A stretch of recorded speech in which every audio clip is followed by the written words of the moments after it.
Hello বন্ধুরা, সঞ্চিতা সহজ recipe চ্যানেলে তোমাদের সকলকে স্বাগত জানিয়ে আজকে নিরামিষ কাঁকরোলের একটি রেসিপি নিয়ে হাজির হয়ে গেলাম। এই নিরামিষ কাঁকরোলটি এতটাই সুস্বাদু যে তোমরা ভাত, রুটি বা পরোটার সঙ্গে নিমেষে খেয়ে নিতে পারবে। আর যদি ভাত গরম ভাতের সঙ্গে হয়, এক থালা ভাত মনে হয় এটা দিয়ে খাওয়া হয়ে যাবে, অন্য কিছুই আর লাগবে না।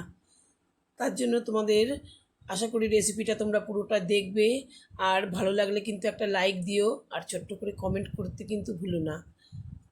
দেখো, এখানে আমি কাঁকরোল নিয়েছি, 6-7টা মতন কাঁকরোল নিয়ে আমি একটা একটা করে পুরো গাগুলো ছুলে নেব। গাগুলোকে পুরো ছুলে নিয়েছি দেখো। এরপরে আমি এগুলোকে, আর একটা নিয়েছি আলু, আমি এটার সঙ্গে একটা আলু দেব। এবার আমি কাঁকরোলগুলোকে 4 টুকরো করে এক একটাকে কেটে নেব, একটু সরু সরু করেই কেটে নেব, একদম সরু করব না, যাতে মানে একেবারে গলে না যায়। কাঁকরোল তো এমনিতে নরম, তা আমি একদম সরু করব না, মোটামুটি 4 ফালি করে এক একটা দিকের এরকমভাবে আমি সরু সরু করে সব কাঁকরোলগুলো কেটে নিয়েছি, দেখতে পাচ্ছ। আর আলুটাকেও সরু সরু করে কেটে নিয়েছি। এবার তার সঙ্গে নিয়েছি একটুখানি সাদা সর্ষে, 2 চামচ পোস্ত, আর কিছুটা নারকেল 1 বাটি, আর একটা টমেটো নিয়েছি। আর আমি কাঁচা লঙ্কা দিয়ে এটা রান্নাটা করব। এবার কড়াইতে দেখো আমি সর্ষে তেল দিয়ে দিয়েছি।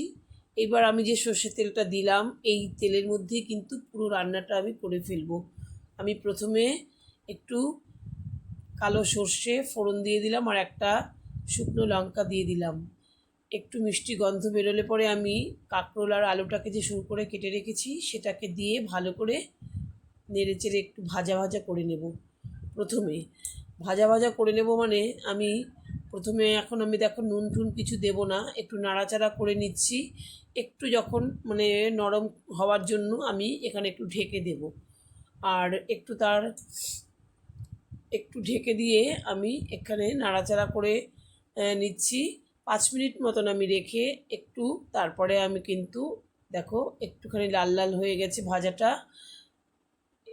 মোটামুটি একটু সেদ্ধটাও হয়ে গেছে।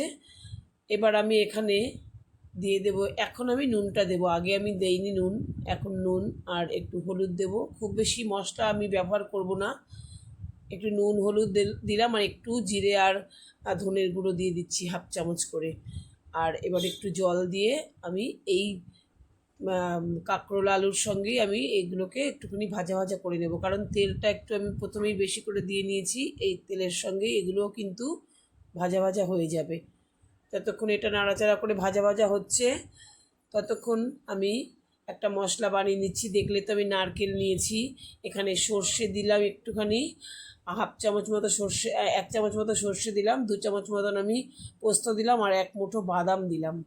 এটাকে আমি একটু পেস্ট করে নেব শুকনো অবস্থায়। তারপরে দেখো পেস্ট করে নিয়েছি, এর মধ্যে আমি নারকেলটাকেও দিয়ে দেবো। একটা বাটির নারকেল নিয়ে নিয়েছি।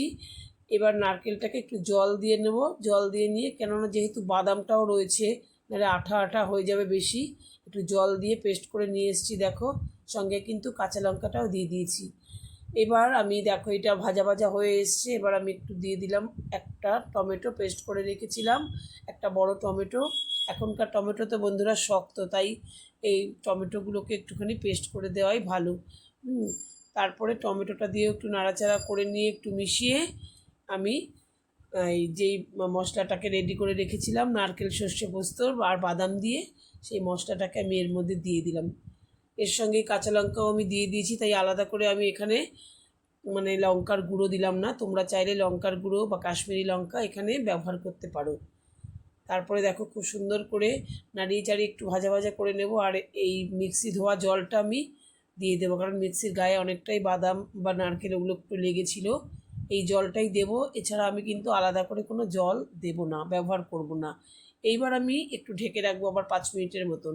5 মিনিটের মতন ঢেকে রাখলে কিন্তু মোটামুটি আমার রান্নাটা কমপ্লিট হয়ে যাবে। দেখো সেদ্ধ হয়ে গেছে আর গায়ে গায়ে হয়ে গেছে। এবার আমি দেখে নিয়েছিলাম যে একটু নুন লাগবে, তাই একটু নুন দিলাম, আর একটু চিনি দিয়ে দিলাম। নিরামিষ রান্না একটু চিনি দিলে ভালোই লাগে, আর তোমরা চাইলে নাও দিতে পারো যাদের অসুবিধা আছে। আশা করি রেসিপিটা ভালো লেগেছে। সকলকে ধন্যবাদ রেসিপি দেখার জন্য।